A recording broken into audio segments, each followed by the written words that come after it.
The chandeliers of Rathbourne Hall glimmered like captive stars that evening, their crystal points scattering cold light across floors polished to a river's sheen.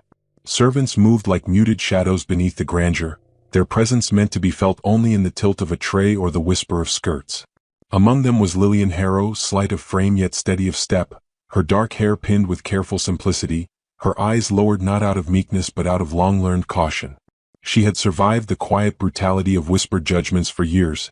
This night, however, would carve itself far deeper than most. As the violins swelled and guests arrived wrapped in silk and self-importance, Lillian was tasked with carrying a silver tray of delicate porcelain cups, fragile things that seemed designed to punish anyone of modest station. She wove between columns of gossiping ladies whose jeweled fans fluttered like wings of exotic birds. Their voices rose in laughter sharp enough to bruise. Lillian had heard such laughter before. She had been the subject of it more times than she wished to recall. A sudden shift in the room's bustle, a lady's gown sweeping wider than expected, left Lillian no space to maneuver. Her heel caught the edge of a carpet. The tray tilted. Porcelain crashed with a sound that seemed to split the hall in two. Tea splashed in golden arcs across the marble, pooling beneath the prisms of chandelier light. All conversation stopped. Every head turned. Lillian dropped to her knees immediately, her breath unsteady as she reached for shattered fragments. A thin cut opened along her finger, and a bead of blood fell, mingling with a spill of cooling tea. Before she could rise, a chorus of disdain began. "Really now," said Lady Forshaw, her voice dripping with honeyed cruelty. "Does Lady Rathbourne hire her servants from orphanages or from taverns?" Another leaned in, whispering just loudly enough to be heard, "I hear this one once fancied herself a gentleman's sweetheart. Such delusions are dangerous in the lower ranks." A third tittered behind a lace fan. "Imagine, a maid bold enough to believe a man would truly choose her." Their laughter spread, quiet but piercing, like frost creeping along a window pane. Lillian kept her gaze down. She had learned that meeting such eyes only invited deeper cruelty. Yet her cheeks burned, and humiliation settled around her shoulders like a leaden shawl. Lady Rathbourne approached, her expression the rigid mask of someone protecting her household's reputation above all else. "Miss Harrow," she said sharply, "you will remove yourself from the ballroom at once. And pray that tonight is the last time I must address you in public." Lillian bowed her head. "Yes, my lady." As she gathered the broken porcelain into her apron, she felt the sting of the women's words more keenly than the injury on her fingertip. Once, long ago, she had believed a man's promise, had held hope close like an ember cupped in her palms. When that ember died, society gleefully stomped out the ashes. Since then, Lillian had learned the art of invisibility. But even invisibility failed her tonight. She slipped from the hall and into the dim, quieter corridors where music faded into the muted pulse of distant life. Here, lamps burned lower, casting amber shadows that softened her trembling breath. Yet even in this refuge she sensed the lingering echo of ridicule. It clung to her steps. Before she could retreat to the back servants' quarters, Lady Rathbourne's steward intercepted her. He was a stern man, always composed, but tonight his tone held something like annoyance touched with urgency. "Miss Harrow, her ladyship requires that you tend to the guest in the east wing." Lillian blinked. "Guest, sir? You will not ask questions. Simply go." The others refused to nurse him any longer. Fever turns the bold into cowards. A prickle of unease slid down her spine. "Is he dangerous?" "Only in the minds of gossips." The steward lowered his voice. "But the man is very ill. See to him and do not speak of it." She nodded, though uncertainty fluttered in her chest. The east wing had been closed for months, sealed off under the pretext of restoration. Few servants were allowed beyond its heavy doors. Rumors had blossomed in its silence, of a wounded soldier, a disgraced noble, a fugitive perhaps. But Lillian had never lent her ear to such tales. Life had already taught her the price of believing in forbidden stories. The corridor leading to the east wing felt colder, as though the very air risked revealing secrets. Dust softened the edges of ornate wainscoting, and the silence pressed close, deeper than that of the bustling hall. As Lillian lifted her lamp, the flame flickered, painting wavering gold across her pale face. She stopped before a tall, carved door. Her hand hesitated on the brass handle. Beneath her touch, the metal felt strangely warm, as though someone had recently opened it. She drew a breath, steadying herself with the remembrance of her duty. Servants did not choose their responsibilities, they endured them. The door creaked softly as she entered. The chamber beyond was spacious yet dim, lit only by a hearth that glowed with low embers. Shadows clung to the corners, and the air carried a faint scent of laudanum and damp cloth. In the center of the room stood a large bed, its curtains half drawn like a veil guarding a mystery. Lillian approached slowly. A man lay upon the mattress, his form tense with fever though his face was striking even in pallor. Strong features softened by exhaustion, a mouth shaped by habitual restraint, a brow furrowed in restless dreams. His hair, dark and in disarray, framed a face that might once have commanded rooms rather than hidden from them. His breathing was shallow, uneven. She set the lamp on a nearby table, its glow haloing the sharp line of his jaw. For a moment she simply observed him, sensing something refined and powerful beneath illness. Whoever he was, life had once afforded him privilege. She reached for a damp cloth, lifting his hand gently to cool his skin. His fingers twitched beneath her touch. "I am only here to help," she whispered, unsure why speaking felt necessary. The room seemed to demand reverence. As she adjusted the blanket, his hand brushed hers, not with intention, but with the weak seeking of someone lost in fever. Yet the contact sent a quiet jolt through her, as though the air shifted around them. Lillian swallowed, unsure why her heart steadied in response rather than raced. Perhaps it was the fact that here, in this quiet chamber, no one mocked her, no one measured her worth by gossip. She was simply needed. A distant gust rattled the window panes and the embers popped in the hearth. She sat beside the bed, letting her breath fall into a rhythm with his unsteady one. Somewhere beyond the east wing, music swelled again, bringing with it the hollow joys of the ballroom. But here, in a room forgotten by society, a fragile thread tied her fate to a stranger whose identity she did not yet know. Dorian Thorne, the Duke of Ashbourne, the man whose absence was soon to unsettle all of London. And with the soft touch of his fevered fingers against her wrist, Lillian Harrow stepped, unknowingly, into a story that would ruin or redeem them both. The Duke of Ashbourne had been spoken of in London for months, speculated upon, longed for, mourned even, yet none within Rathbourne Hall knew that the man lying fevered in the East Wing was Dorian Thorne himself. His disappearance had stirred an undercurrent of panic among the aristocracy. Mothers feared the loss of an advantageous match for their daughters.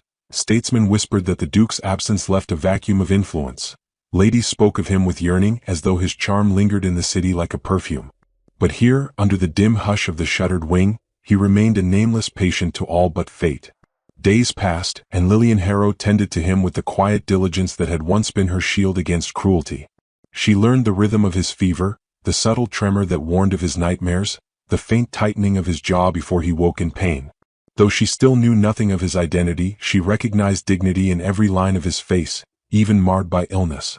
She found herself reading to him in soft tones from the books abandoned in the hall's forgotten corners, volumes of poetry worn at the edges, histories of wars fought long ago. Often he slept through her words, but at times his eyelids fluttered as though her voice traveled somewhere beyond his fever.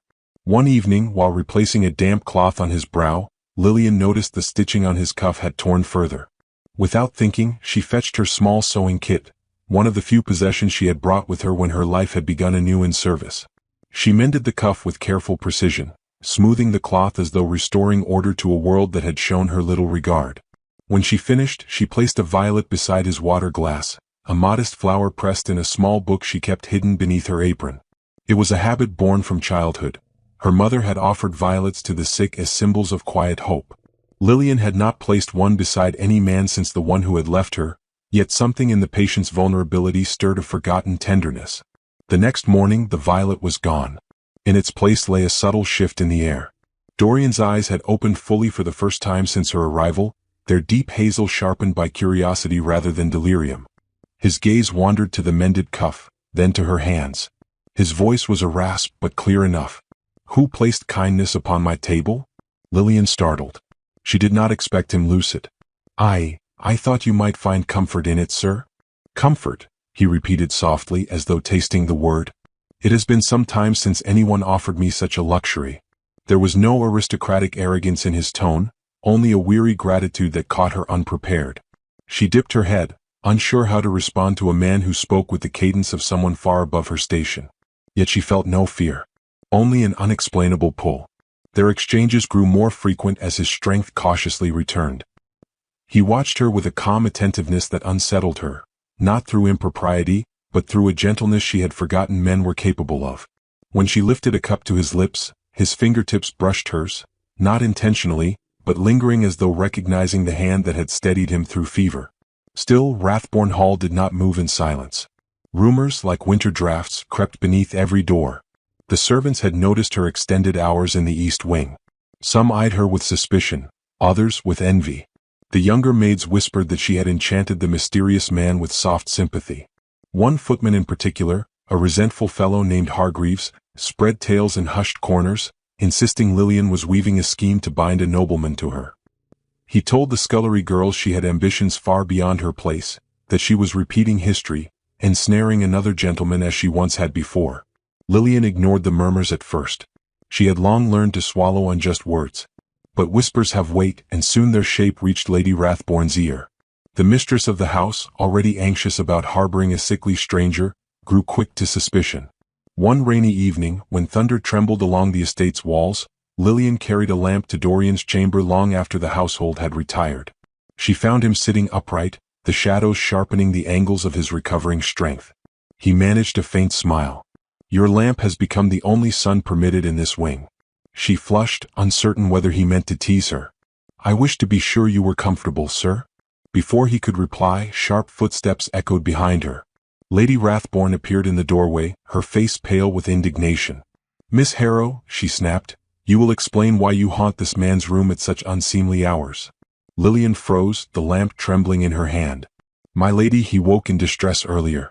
I thought—" "You thought," Lady Rathbourne cut in, "to disgrace this household by lingering at the bedside of a gentleman whose very presence is already burden enough." At her words, Dorian pushed himself upright, leaning heavily on his elbow. His breath was labored, yet his voice carried striking clarity. "The lady has done nothing but preserve my life." The room stilled.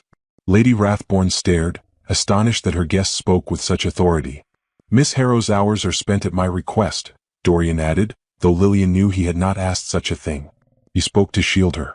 "If accusations must be made, direct them at me." The effort overtook him. His strength faltered, and he collapsed forward, caught only by Lillian's swift hands. She steadied him carefully, her breath caught with fear. His eyes, though clouded by weakness, found hers. In them flickered something startling, recognition, gratitude, and a sorrow she could not name. For a moment, the world beyond the chamber ceased to exist. Lady Rathbourne, rattled yet unwilling to challenge a man of clear nobility, withdrew with a stiff bow. When her footsteps faded, Lillian eased Dorian back against the pillows, her heart trembling with both relief and dread. "You should not have spoken," she whispered. "It worsened your strength." His lips curved faintly. "Then let it worsen. I would not see you dishonored for your mercy." Lillian looked away, overwhelmed by the sincerity in his tone. No man had defended her reputation since the one who abandoned her. She had forgotten how deeply justice could wound when offered tenderly. As she adjusted his blanket, Dorian's hand brushed hers again, this time not by accident. The touch was brief but full of meaning neither dared name. Beyond the shuttered windows, the rain thickened, drumming like relentless whispers. Within the hall, rumors twisted themselves anew. And in the dim chamber where embers glowed low, the delicate beginnings of scandal took root, wrapped in violets, stitched into cuffs, and sealed by a moment's unguarded loyalty. Dorian drifted into sleep again, but Lillian remained beside him, her thoughts in turmoil. She could feel the walls tightening around her, the household's watchful eyes sharpening. Something stirred between her and the man she tended, something society would not forgive, and yet she did not pull her hand away. Night had settled over Rathbourne Hall with the hush of velvet, the kind that softened footsteps and turned each breath into a secret. In the east wing, where candlelight flickered against aged wallpaper, Dorian Thorne's strength inched its slow return. His fever had broken, yet the shadows beneath his eyes spoke of battles fought within, illness, yes, but also the weight of a life he had fled. Lillian Harrow entered quietly with a basin and fresh linen, though her pulse quickened when she saw him sitting upright, the lamplight sharpening his profile like a portrait framed in gold. He looked toward her as though he had sensed her before she crossed the threshold. "Miss Harrow," he murmured, his voice steadier than she had yet heard. "I wondered if the evening would carry you back to me." She attempted composure. "It is my duty to attend you, sir." He smiled, faint but genuine. "You speak of duty as though it were the only force that draws you here." Her breath caught. She had no name for the thread that pulled her toward him night after night, only the knowledge that in his presence she felt neither invisible nor wounded by society's scorn. Yet she reminded herself he was a gentleman, elegant even in frailty, and she a maid whose past had been carved into her reputation like an unkind engraving. She focused on arranging the basin, unwilling to let him read the truth in her face. Your restlessness concerns me. You rarely sleep. Rest is elusive when one is accustomed to listening for the world's demands, he replied, watching her with an intensity that warmed and unsettled. And now, in silence, I hear only myself. She paused, a folded cloth in her hand. Is that so terrible? His gaze drifted to the fire. I left London to free myself from expectation, yet it followed me like a hound. A man in my position is never truly alone. Even illness found me on the road. You speak as one burdened by more than fever. He met her eyes then, and she felt the gravity of his unspoken history. Tell me, Miss Harrow, have you ever fled a life that claimed more of you than you wished to surrender? She swallowed hard. His question slipped too close to wounds she had buried beneath silence. He waited, not with impatience, but with a sincerity she had never been offered. At last she said softly, I have fled whispers, sir, and the cruelty that feeds them. He nodded as though he had expected nothing less. Cruelty is a currency in high society. It buys influence, shapes marriages, destroys futures. I imagine it moves with equal fervor among those in service. Perhaps with greater fervor, she replied, her voice thinning with memory. For servants have no defenses but silence. When the world chooses a story about them, they must wear it whether it fits or not. He studied her carefully. And what story did they force upon you? She had never spoken it aloud at Rathbourne Hall. But here, in the dim room where the Duke's illness had stripped him of grandeur and her heart of fear, the truth rose like smoke from embers. There was a man once, she began. He promised affection, a future, words I was foolish enough to believe. When he abandoned me, the town whispered that I had tried to ensnare him. They said I was too eager, too hopeful, too willing to step beyond my place. She looked down at her hands. I had done nothing shameful, yet shame was given to me like a garment I could not remove. Dorian's jaw tightened. And the man? He married a woman of better fortune, she said quietly. My reputation became the tale he told to excuse his cowardice. Silence gathered, heavy but not suffocating. Dorian's gaze carried no pity, only a profound anger on her behalf. Some men, he said slowly, call themselves honorable while looting innocents like thieves. Their misdeeds are buried, their victims remain exposed. She blinked, startled by the rawness of his tone. You speak as though you have known such deception. A shadow crossed his face. Not deception, perhaps, but suffocation. He exhaled. My father died early, leaving a title I never wanted and a legacy of expectations I could not escape. Every woman in London saw the estate, not the man. Every gentleman measured my worth by influence, not character. They would have kept me parading through ballrooms indefinitely, pretending vitality while illness gnawed at me. So you fled. Yes, he admitted. I sought solitude, anonymity, anything that did not demand performance. Yet fate proved unwilling to grant me even that small rebellion. Lillian lowered her gaze, overwhelmed by the realization that this man, even without knowing his title, carried burdens far heavier than rumor. She understood now the sadness that lingered in the edges of his smile, the exhaustion beneath his courtesy. Dorian reached for the small ring on the bedside table, simple in make, crafted from silver though worn at the edges. This was my mother's, he said. I have carried it since boyhood. I could not bring myself to part with it, though it serves little purpose beyond memory. He held it toward her, his hand unsteady but his intention clear. I ask you to keep it for now. Her breath faltered. Sir, I cannot accept such a treasure. It is no treasure, he said gently. It is a token. Something of my past that I entrust to the person who, through no obligation, watched over my future. His eyes softened. Please. Her fingers trembled as she accepted the ring, not out of greed or vanity, but because no one had ever placed trust in her hands so willingly. When her fingertips brushed his palm, he closed his hand around hers in a gesture far too intimate for their stations, yet too honest to be refused. A rumble of thunder rolled beyond the shutters. As she withdrew her hand, a faint sound caught her ear, murmurs in the corridor, hurried footsteps, the hush of gossip thickening like storm clouds. Dorian noticed her stiffen. What is it? Voices, she whispered. They speak of the man in the East Wing. Of secrets. Of titles. His expression sharpened. They know. Her pulse quickened. Know what? Before he could answer, the steward's voice cut through the hall. urgent and strained. "The household has discovered who our guest is, and someone intends to remove Miss Harrow from his care immediately." Dorian tried to rise, gripping the bed frame, fury lending strength to weakened limbs. "They will not take you from this room." Lillian reached for him, torn between fear and something stronger. "You must not stand, your body is not ready." He held her gaze with burning resolve. "Miss Harrow?" "Lillian, they cannot know what you have become to me." Footsteps neared. Whispers swelled. And the fragile world they had built in shadows trembled beneath the weight of truth waiting outside the door. The corridor outside Dorian's chamber pulsed with hurried footsteps and rising murmurs, the air thick with the scent of scandal. Lillian froze where she stood, her breath caught between dread and disbelief. She had long feared that her presence by his bedside would someday rouse suspicion, but she had not imagined the revelation of his identity would bring such swift, merciless consequence.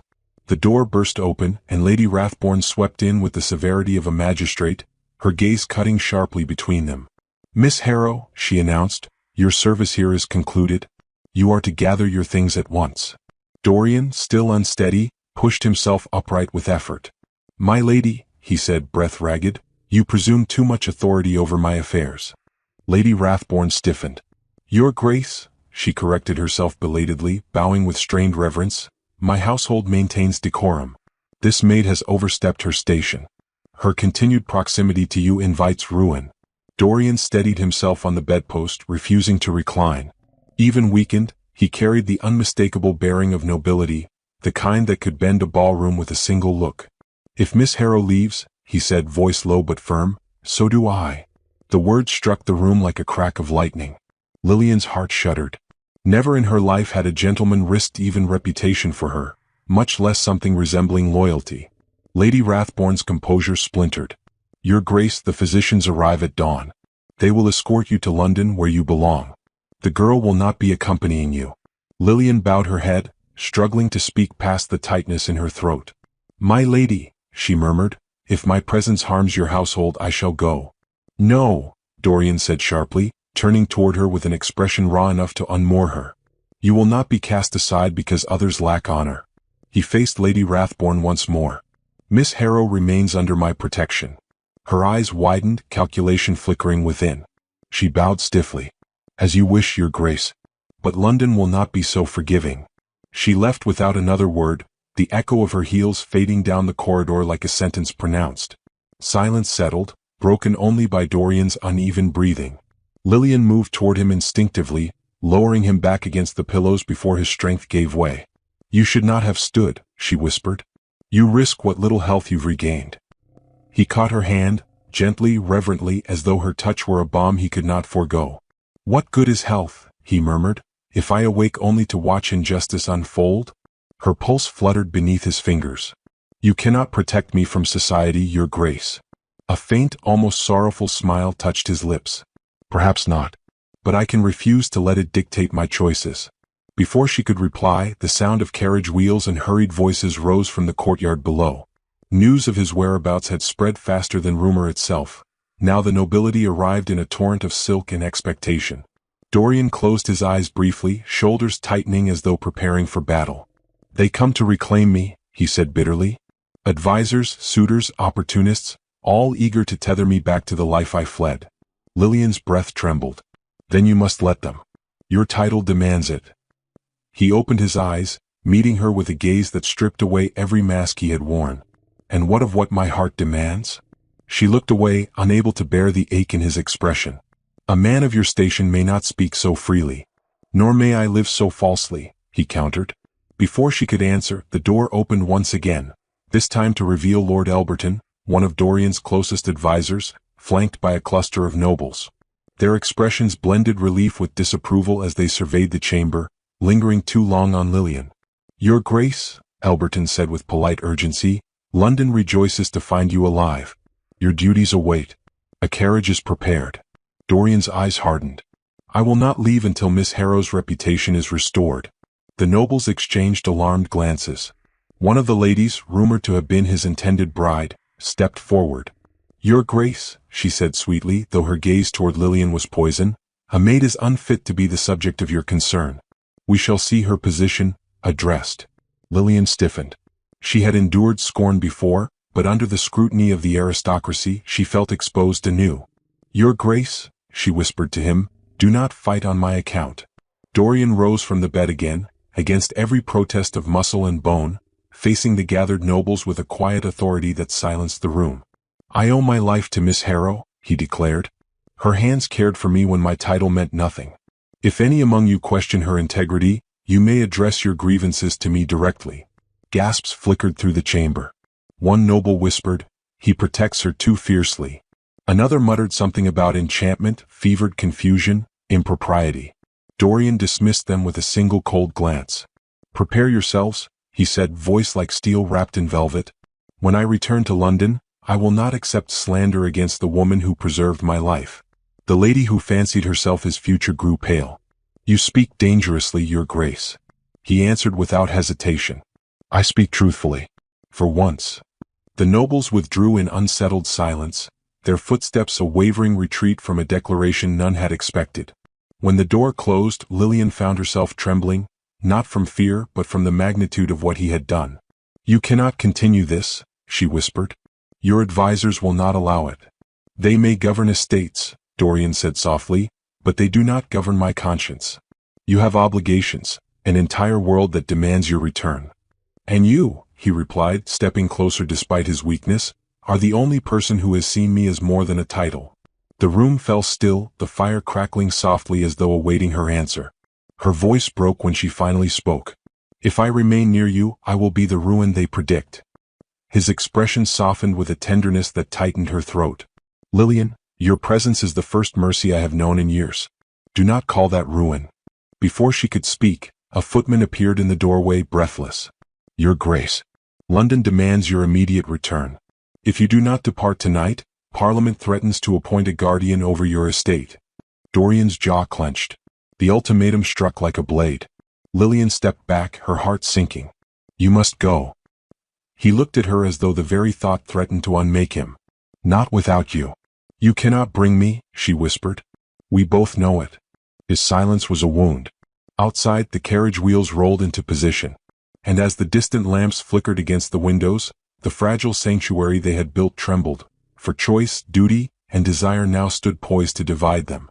The carriage in the courtyard gleamed beneath the lanterns, its polished surface reflecting the anxious gathering of nobles who waited to reclaim the Duke of Ashbourne. The night was cold, the air sharp with anticipation, and every ticking moment seemed to pull Dorian farther from the fragile sanctuary he and Lillian had forged. She stood near the window, hands clasped tightly, her breath whispering against the glass as she watched the horses stamp the cobblestones below. She knew what the world demanded of him. And she knew, with a hollow ache, that she had no rightful place beside him when he answered that call. Behind her, Dorian struggled into his overcoat, ignoring the tremor in his limbs. He glanced at her reflection in the dim glass, his voice low but unshakable. "If I step into that carriage without you, Lillian, I do so half a man." Her throat tightened. "You must not say such things, Your Grace." "Why not?" he asked, crossing the room with unsteady steps. "When they are the truest words I have ever spoken?" She turned to him, her heart aching at the effort it took for him merely to stand. "Look at yourself," she whispered. "You are still fever-worn. London will devour you if you show weakness. It will devour me simply for standing at your side." "Then let it be damned," he answered fiercely. She flinched, not from the words but from the depth of feeling behind them. "Your duties do not permit such defiance." He reached for her hand, his touch warm despite the cold air creeping through the shutters. "Duties," he said quietly, "have chained me since childhood. You have shown me for the first time what it means to be free." Before she could respond, Lord Alberton reappeared in the doorway, stiff with urgency. "Your Grace, Parliament will not tolerate further delay. You must depart immediately. The estate cannot fall into uncertainty." Dorian's jaw tightened, but he did not release her hand. "This estate is not in uncertainty," he said coldly. "It is in rebellion." Alberton's eyes flicked to Lillian with palpable disdain. "If your Grace continues to endanger the Ashbourne legacy for the sake of a maid, the house may see it necessary to intervene." That word, maid, hung in the air like a brand, searing her dignity. Lillian withdrew her hand, though every part of her recoiled at the distance forming between them. "Your Grace," she murmured, steadying her voice, "my presence harms more than it heals. You must go." Dorian stared at her, the denial rising visibly in him. You ask me to abandon the only light in these weeks of shadow. I ask you to live, she whispered, and to let me keep my name, what little remains of it, untarnished. He reached for her again, but she stepped back. The pain that crossed his face cut deeper than Lady Rathborne's insults ever had. The nobles waited downstairs, every candle flame trembling like an omen. The carriage wheels groaned in impatience. At last, with a breath that shook him, Dorian bowed his head. If I go, he said hoarsely, I do so unwillingly. She answered with a composure that cost her everything. And if you stay, your grace, the world will punish us both. He closed his eyes as though the words wounded him. When he opened them again, grief and resolve stood side by side in his expression. Without another word, he allowed Alberton to guide him toward the corridor. Lillian waited until their footsteps faded before she let the trembling overtake her. She pressed a hand to her mouth to quiet the sob building in her chest. She would not allow the household to hear her break. She gathered her small satchel, nothing more than a few garments, a book of pressed flowers, and the silver ring Dorian had entrusted to her. She hesitated only a moment before slipping it into her pocket. Not as a keepsake of hope, but as a soft farewell. The rain had begun when she stepped outside. Not a storm, but a quiet, mournful drizzle that softened the edges of the night. Lantern light shimmered on the wet stones as she walked past the courtyard, unnoticed by the nobles who clustered near the carriage. She kept her head low, her posture humble, though every step felt as though the world itself pressed against her chest. Behind her came the sound of carriage doors, of harnesses tightening, of a future sealing itself away. She had reached the far end of the long drive when she heard it, her name carried through the rain like a cry torn from a heart in revolt. Lillian. She spun around just as the carriage door flew open. Dorian stepped down, ignoring Alberton's protests, his boots splashing into the puddles. He walked toward her with a determination fueled by more than strength, by devotion that defied propriety, by longing that defied reason. She shook her head, tears rising. You cannot. But he stopped before her, breathless, rain clinging to his hair and lashes.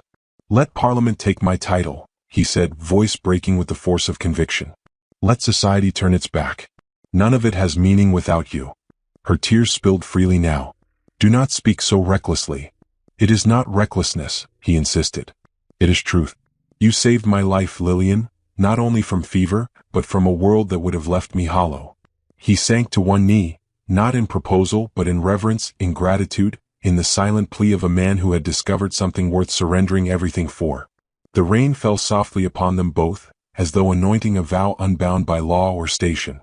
I cannot promise you the world's mercy, he said, but I can promise you my loyalty, my protection, my admiration, whatever fragments of myself you will accept. She reached for him then, her hands trembling as they brushed his rain-soaked face. I never asked you for anything, she whispered. No, he said, rising slowly, taking her hands in his. And that is why I give you everything.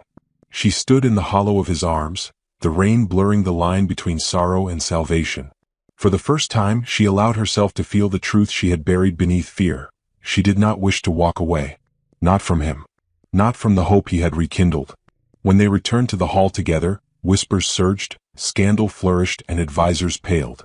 But Dorian's voice carried above it all as he declared, before nobles and servants alike, if you wish to address the Duke of Ashbourne, you will first show respect to the woman who restored him. A hush fell, shocked, disbelieving, yet unable to deny the conviction in his words. In the days that followed, London whispered, argued, speculated. But time softened society's blade. The tale of the maid who saved the Duke grew into something gentler, something almost noble. And in the winter gardens of Ashbourne, beneath quiet skies and frost-kissed roses, two figures walked side by side, no longer a duke and a servant, but two souls who had refused the world's decree in favor of their own hard-won truth.